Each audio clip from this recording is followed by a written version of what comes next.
Now let me introduce you to Arba Kumsin's work. Media managers and experts are advocating for the industry to be prioritized in the stimulus package announced by government for businesses adversely affected by the coronavirus pandemic. Many businesses have been hard hit, and media organizations which have not been left out have had to resort to cost-cutting measures, including laying off of staff. JoyNews' editor Arba Kumsin has been speaking to some in the industry who are facing a cash crunch and are making a strong case for the media to be supported. Here are excerpts of our latest JoyNews documentary, a hotline documentary titled "The Media, a Virus and Survival."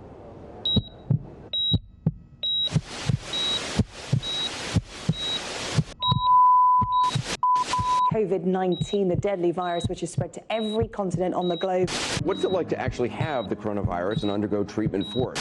Just 63 days. That's how long it's taken 17,704 people across the African continent to get infected with coronavirus.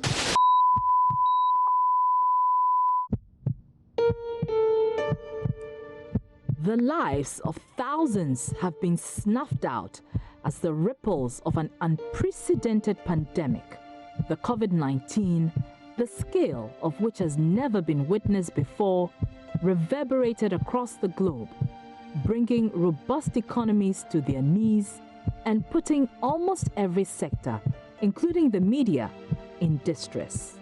Now more than ever, the need for information has become pronounced. But how will Ghana's news media navigate these uncharted waters to live up to their mandate as they reel under the impact of this pandemic?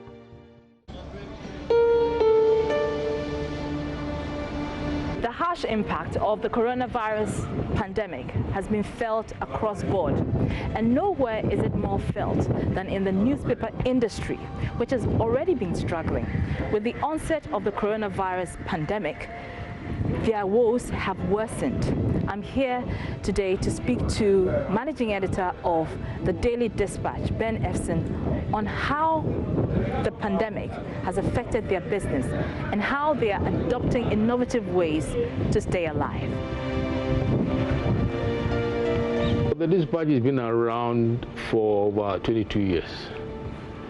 And COVID was the first time that for 1 month the paper was off the stands because the vendors were just not, people were not going to work because the vendors sell by the roadside.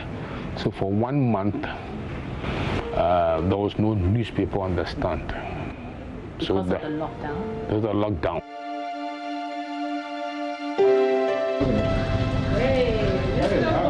Executive editor of the Daily Guide newspaper, Fortune Alimi, has lived this experience too. As a manager of one of the country's popular newspapers, he has had to take some tough decisions after patronage of their paper dropped significantly following the announcement of the lockdown. We took the decision not to come out at all. But after coming out, we need to also take a lot of measures in order to stay afloat. As I said, we need to cut costs, we need to cut down even on production, we need to cut down on the hours of production so that we save production costs, electricity, transportation, fueling. We need to cut down on a lot of these things. Let's talk about the impact it's had on the business. You mentioned that people were not patronizing the newspapers, especially during the lockdown. Why is that? Why is that? Because people were not out. Two, the vendors were not even there. Even if they were there, they were not ready to also sacrifice their lives because they are also dealing with the public, the handling of money. You realize that one of the means of transmission of this disease is handling of money. You see hearing traders also contracting the disease. Where did they get it from? Through money.